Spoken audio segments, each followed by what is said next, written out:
दोस्तों ये ट्रांजिस्टर की वीडियो का चौथा सेशन है।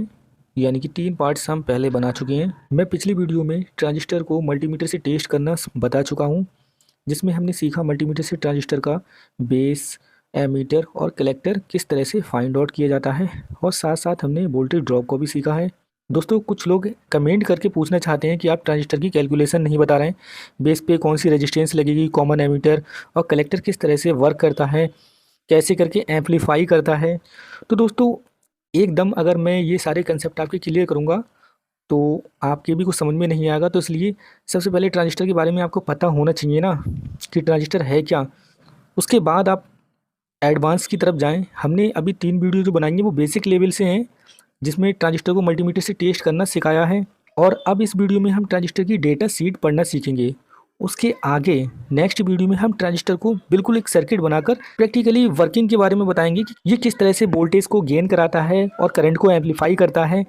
सारा कुछ बिल्कुल डिटेल के साथ पढ़ेंगे। बस ये डाटा शीट वाली वीडियो आप और समझ लो, नेक्स्ट वीडियो में हम ये भी सारा सीखने वाले हैं।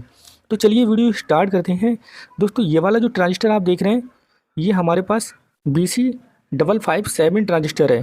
डेटा शीट से दोस्तों हमें ये पता लगेगा ये ट्रांजिस्टर कितने वोल्ट का है, इसका बेस, एमीटर, कलेक्टर कौन कौन सी साइड में है, इसकी पिनोड पता लग जाएंगी। और हमें ये भी पता लग जाएगा बेस, एमीटर और कलेक्टर का क्या करंट है। इसकी करंट की डायरेक्शन भी हमें पता लग जाएगी। और ये भी पता लग जाएगा ये NPN या PNP ट्रांजिस्टर है। वैसे कि ये सारी चीज़ हम मल्टीमीटर से भी टेस्ट कर सकते हैं, लेकिन डेटा शीट भी पढ़ना बहुत ज़रूरी है। इस ट्रांजिस्टर को हमने इसलिए लिया है क्योंकि ये बहुत ही सरल ट्रांजिस्टर है और 557 नंबर का ट्रांजिस्टर हर जगह अवेलेबल होता है। ज़्यादातर केसेस में हर एक इलेक्ट्रीशियन इस ट्रांजिस्टर से बाखूबी वाकिफ़ होता है। तो चलिए हम अपने लैपटॉप की स्क्रीन की तरफ चलते हैं और इसकी डाटा शीट भी पढ़ना सीखते हैं। यहाँ पर हम सिर्फ मेन पॉइंट की बात करेंगे, जैसे कि power dissipation 25 degree centigrade temperature पे ये इतना पावर डिसिपेशन करता है 0.625। और कलेक्टर करंट की अगर बात करें तो 0.1 एम्पियर का कलेक्टर बेस वोल्टेज की अगर बात करें तो BC557 के लिए 50 वोल्ट है। यहाँ पे देखिए नेगेटिव में दिया हुआ है क्योंकि ये PNP ट्रांजिस्टर है। अगर NPN होता तो यहाँ पर पॉजिटिव में लिखा हुआ होता। यहाँ पर अगर मैं इसकी फिजिकली शेप की बात करूँ तो ये आपको इस शेप का देखने के लिए मिल जाएगा, जैसे कि मेरे पास में ये है। ये सेम टू सेम इसी शेप का ट्रांजिस्टर है। और इंटरनल डायग्राम की अगर बात करूँ तो यहाँ पर ये एक डायोड लगा रहता है। अगर हम डायोड की पोलरिटी से टेस्ट करना चाहें तो ये PNP ट्रांजिस्टर है, जिसका पहला पिन यानी कि पहले नंबर की जो पिन है वो हमारी कलेक्टर है, और दूसरे नंबर की बेस और तीसरे नंबर की एमीटर पिन है। यहाँ पर अगर मैं बात करूँ करंट किधर से जाएगा तो यहाँ से करंट जो है वो एमीटर से कलेक्टर की तरफ बहेगा। जब आपका बेस टू एमीटर, बेस से एमीटर की तरफ करंट चालू हो जाएगा, यानी कि जब ये फॉरवर्ड कंडीशन में हो जाएगा दूसरी और तीसरी पिन, तो उस दौरान ये हमारा एक्टिवेट हो जाएगा और ये ट्रांजिस्टर यहाँ से एमीटर से करंट लेगा और कलेक्टर की तरफ निकाल देगा। ये इसका फंक्शन रहता है। अब नीचे कुछ इलेक्ट्रिकल करेक्टरिस्टिक्स की अगर बात कर लें तो दोस्तों 25 डिग्री टेम्परेचर पे ये काम करता है। और यहाँ पर देखिए collector base breakdown voltage, collector base breakdown voltage BC557 के लिए 50 वोल्ट है। ये वोल्टेज वो होता है जब हम एमीटर पर कोई भी वोल्टेज नहीं देंगे, उस दौरान अगर कलेक्टर और बेस पे हम वोल्टेज दे दें तो ये हमारा 50 वोल्टेज तक यहाँ पर एस्केप्ट कर सकता है। उसके बाद अगर हम कलेक्टर एमीटर ब्रेकडाउन वोल्टेज की बात करें, यानी यहाँ पर ये 45 वोल्ट तक एस्केप्ट कर सकता है। जैसा कि यहाँ पर देखिए इसी 557 के लिए 45 वोल्ट यहाँ पर दिए गए हैं। इसी प्रकार से अगर एमीटर और बेस ब्रेकडाउन वोल्टेज की बात करें तो देखिए यहाँ पर माइनस का 6 वोल्ट यहाँ पर ले सकता है, यानी कि। और इसी के बीच में हमारा PN डायोड है, जो हमारा PN डायोड लगा हुआ है वो इसी के ही बीच में है। तो यहाँ पर हम इसको ज़्यादा से ज़्यादा 5 से 6 वोल्ट दे सकते हैं, यानी कि इसके बेस पे जो वोल्टेज दिया जाएगा वो 5 वोल्ट देंगे, वो भी रजिस्टर लगा के। इस प्रकार से हमारा जो ट्रांजिस्टर का कुछ वोल्टेज का पैरामीटर यहाँ पर लिखा रहता है। और उसके नीचे अगर हम बात करें तो यहाँ पर कुछ करंट भी है, कलेक्टर कट ऑफ करंट, जो कि हमारा 0.1 माइक्रो एम्पियर का है। और साथ साथ हमारा एमीटर कट ऑफ करंट जो कि है 0.1 एम, ये माइक्रो का सिंबल है माइक्रो एम्पियर में। इस प्रकार से एक चीज़ और हमारा मेन रहता है जो कि गेन होता है, जिसको हम बीटा से रिप्रेजेंट करते हैं। तो BC557 के लिए जो गेन है वो दोस्तों 120 से 800 तक आपका गेन ले सकते हैं। अगर आप बेस पर 1 माइक्रो एम्पियर का करंट देंगे तो आप इसके आउटपुट में 800 माइक्रो एम्पियर का करंट ले सकते हैं। जिस हिसाब से आप इसका गेन कराना चाहें उस हिसाब से आप गेन करा सकते हैं। तो ये कुछ पैरामीटर्स होते हैं जो आपको ध्यान रखना चाहिए और आपको पता भी होना चाहिए। और एक चीज़ और मैं आपको यहाँ पे बता दूँ, collector emitter saturation voltage, collector और एमीटर जब सैचुरेट हो जाएगा उस दौरान अगर वोल्टेज की बात करें तो यहाँ पर मैक्सिमम 0.3 वोल्ट होगा उसके बीच में, जो कि ये ऑब्जर्व करेगा। और बेस एमीटर सैचुरेशन वोल्टेज की अगर बात करें तो माइनस का 1 वोल्ट होगा यहाँ पर। और ट्रांजिस्टर फ्रिक्वेंसी यहाँ पर 150 मिनिमम 150 मेगाहर्ट्ज पर ये काम कर सकता है। तो इस प्रकार से दोस्तों डेटा सीट पढ़ने से आपको ये आइडिया लग जाता है कि ट्रांजिस्टर की बेस पर कितना वोल्टेज दे सकते हैं, एमीटर और कलेक्टर पर कितना कितना वोल्टेज दे सकते हैं। और रही फार्मूले की, फ्रेंड्स अभी हमने अपना जो BC557 ट्रांजिस्टर था इसकी हमने डेटा सीट पढ़ी। अब डेटा सीट में से हमें कई ऐसे पॉइंट्स मिले जिनको हम यहाँ पर नोट कर देते हैं, उससे हमें इसको समझने में बहुत ही ज़्यादा आसानी हो जाएगी। तो नंबर 1 हमारा ये PNP ट्रांजिस्टर है, जो कि आप इसकी डाटा शीट को देखकर पता लगा सकते हैं। उसके बाद में अगर हम इसके मैक्सिमम कलेक्टर एमीटर वोल्टेज की बात करें तो उसको हम BCE बोलते हैं। BCE ये 45 वोल्ट का है। कलेक्टर और एमीटर वोल्टेज मैक्सिमम 45 वोल्ट का है। और अगर हम इसके मैक्सिमम कलेक्टर करंट की बात करें यानी कि IC,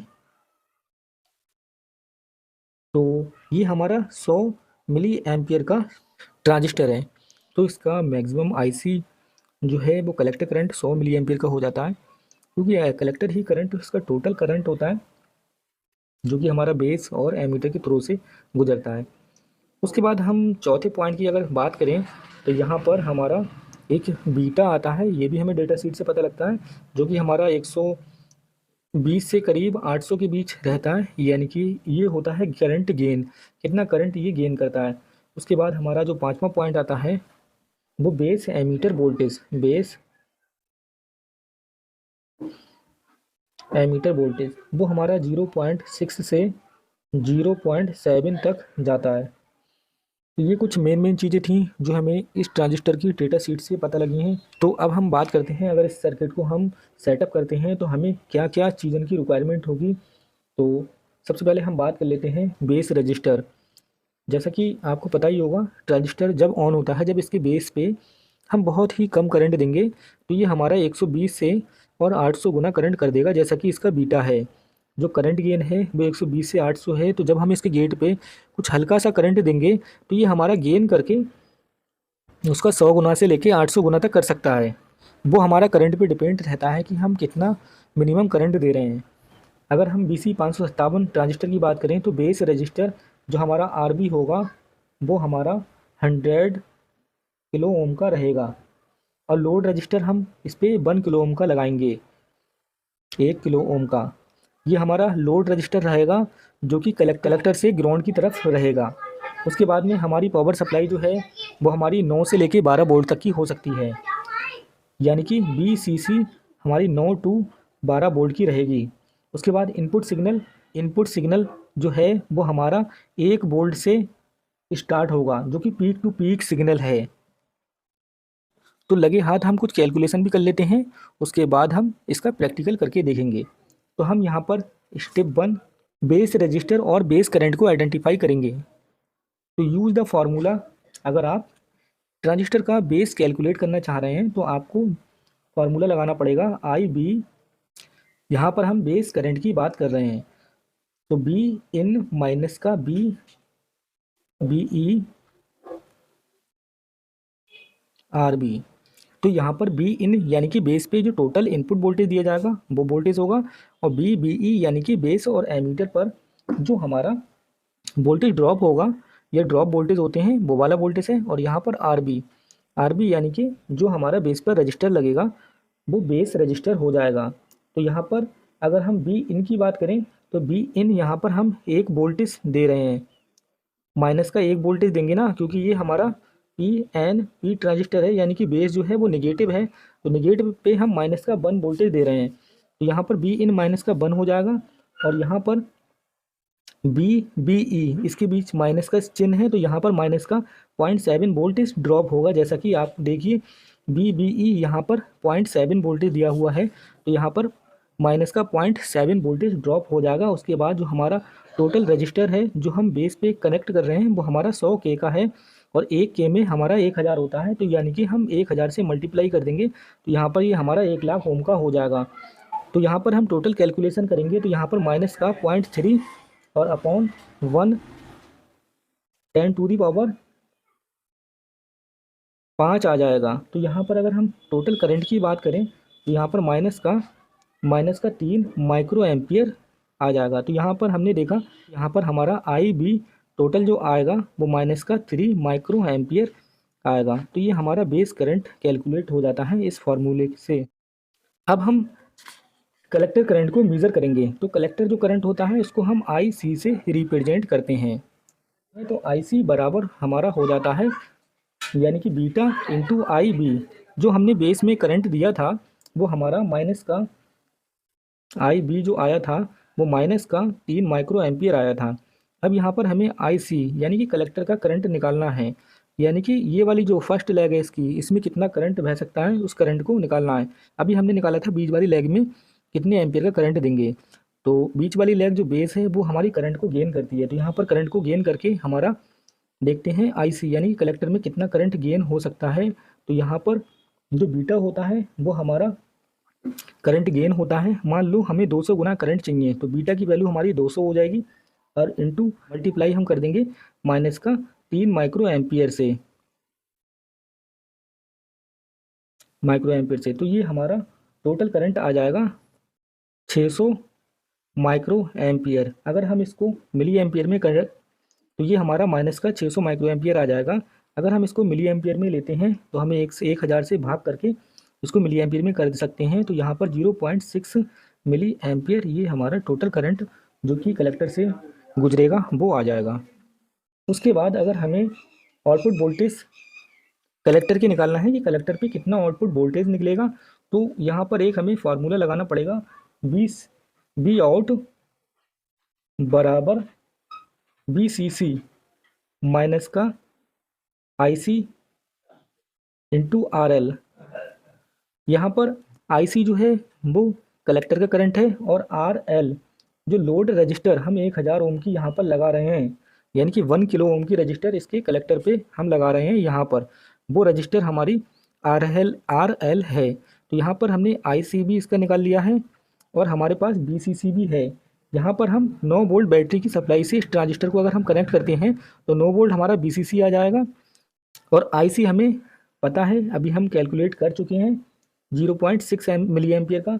और उसके बाद हमें आर एल यानी कि लोड रजिस्टर जो कि हम 1000 ओम का इस पर लोड चलाएंगे वो हमारा लोड रजिस्टर हो जाएगा। तो बी आउट की अगर हम बात करें तो बी आउट बराबर बी सी सी, हम यहाँ पर 9 वोल्ट बी सी सी इसको देंगे जो कि बैटरी की पावर सप्लाई है, माइनस का आई सी जो हमारा आ जाएगा 0.6 मिली एम्पियर का आ जाएगा। और उसके बाद में हमें यहाँ पर एक 1 किलो ओम की रजिस्टर को सेट करना है। तो यहाँ पर 1 की हमने लिख दिया और इसकी टोटल वैल्यू जो हमारी आएगी वो 9 माइनस का 0.6 इंटू 1000, इसको हम ओम में ले लेते हैं 1000 ओम। तो ये हमारा मिली एम्पियर में है, इसको भी हमें एम्पियर में कन्वर्ट करना पड़ेगा। एम्पियर में जब आप कन्वर्ट करेंगे तो 1000 से और भाग कर देंगे इसको, यानी कि हम एक काम कर सकते हैं, इसको 1000 से टोटल भाग कर देते हैं तो ये हमारा 0.6 वाला एम्पियर में कन्वर्ट हो जाएगा। तो ये हमारा 1000 से 1000 कट जाएगा और उसके बाद में 9 माइनस का 0.6 रह जाएगा। तो यहाँ पर हमारा टोटल जो वोल्टेज होगा वो 8.4 वोल्टेज होगा जो बी आउट होगा। यानी कि जब हम इसको 9 वोल्ट देंगे तो हमारा 8.4 वोल्ट ये आउटपुट कर देगा। अगर हम इसको 3 माइक्रो एम्पियर का बेस करंट दे रहे हैं तो इस तरह से हम इस ट्रांजिस्टर की कैलकुलेशन कर सकते हैं। अब प्रैक्टिकल की अगर बात है तो प्रैक्टिकल इस वीडियो में तो पॉसिबल नहीं है क्योंकि वीडियो काफ़ी लंबी हो जाएगी। तो हम नेक्स्ट वीडियो में इसका प्रैक्टिकली सेटअप आपको दिखाते हैं, क्योंकि इसमें कई सारे मल्टीमीटर की भी ज़रूरत होगी और सारे कंपोनेंट्स की भी ज़रूरत होगी। तो नेक्स्ट वीडियो में हम इसका प्रॉपर आपको वीडियो बना के दिखाएंगे और इसका एक एक बारीकी से करंट टेस्ट करेंगे, प्लस वोल्टेज भी टेस्ट करेंगे। पॉसिबल होगा तो हम इसमें थोड़ा बहुत वेरिएशन भी करके दिखाएंगे। तो आज की वीडियो में बस इतना ही, मिलते हैं नेक्स्ट वीडियो में। तब तक के लिए अपना ख्याल रखना। जय हिंद, जय भारत।